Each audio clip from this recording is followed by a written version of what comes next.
to be for that day. So the teacher would write them down, and there was little faces on there that kind of showed like good or poor, and they would be evaluated by the teachers. So this was a method that my teacher that I was working with created, and it was very beneficial because if he did meet those goals, he was getting those positive reinforcements and he would get rewards. So there was things that he could pick from. I even noticed that she was a co-teacher with someone else. So in the school I was working with, the students would switch classes for different subjects, and the other teacher was informed on it. So when we would go over to her for social studies, she would take into account his behavior, evaluate him, and that information would be sent back to my teacher, who was his main teacher.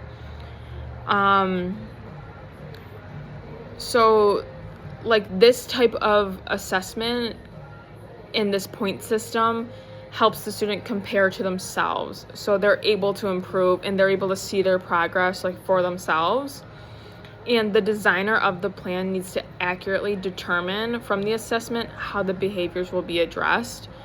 That's one of the things that I noticed with my teacher. She was a little bit more hardcore, a little bit stricter, and she was very different from teachers I've worked with in the past, but she curated this method on her own in this system. I thought it was a school-wide thing, but we talked about it more and she told me how like she curated it. So he would have his clipboard, and it was very exciting to see him and someone who struggled so much, like when he finally would get those reinforcements. Like one of his favorites that he would always pick was like 10 extra minutes of like iPad time to like do what he wanted. Like it wasn't like instructed. So like we would be on the rug like getting ready for morning meeting, and he would be sitting there like playing his game or doing whatever. And I think that really did encourage him. I saw a lot of, even in like the 10 weeks I was there, I really noticed a lot of changes with him, and I hope even after I left he was able to keep continuing making that progress. And then chapter 9 dives into what do we do when reinforcement doesn't work. Reinforcement is one of the most important principles of behavior. That's what the text was saying, but that's also something that I really believe. And I feel like a lot of more old school teachers are very focused on that punishment-based correction for behavior rather than that reinforcement. And I think the transition into implementing that can be very difficult for some people. And kind of like we talked about like earlier in the unit, how there's a lot of misinterpretation between reinforcement and bribes. So that's another thing that has to be taken into account. But I think the book did a really nice job of listing tips of what you can do as a teacher to start establishing those behaviors that you want in your classroom.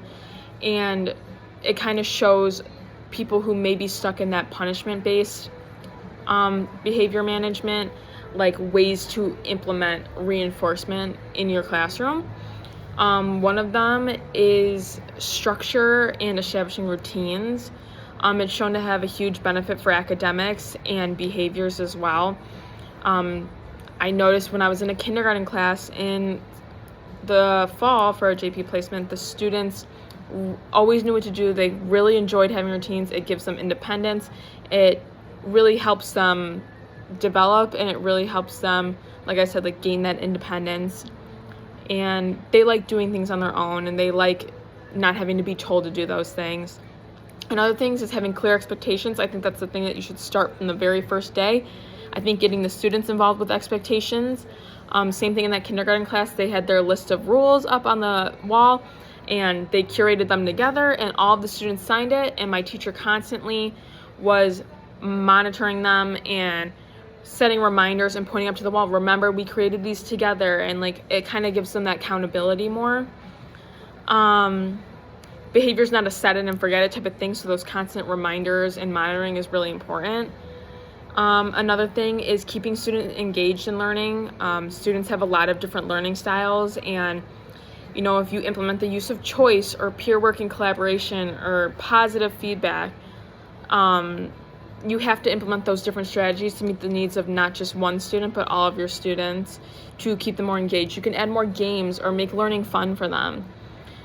Same thing, how we've talked about like praise. I think a lot of people are so focused on the negatives when it comes to teaching and enforcing those behaviors, and constantly being on a kid about their bad behaviors rather than giving them praise for being good. Like, I've noticed in the classes I've worked with, like, those students who do have those struggles, when you point out the good things that they do, it makes them more motivated to try and keep getting that praise from you rather than just focusing on the negatives. So, yeah.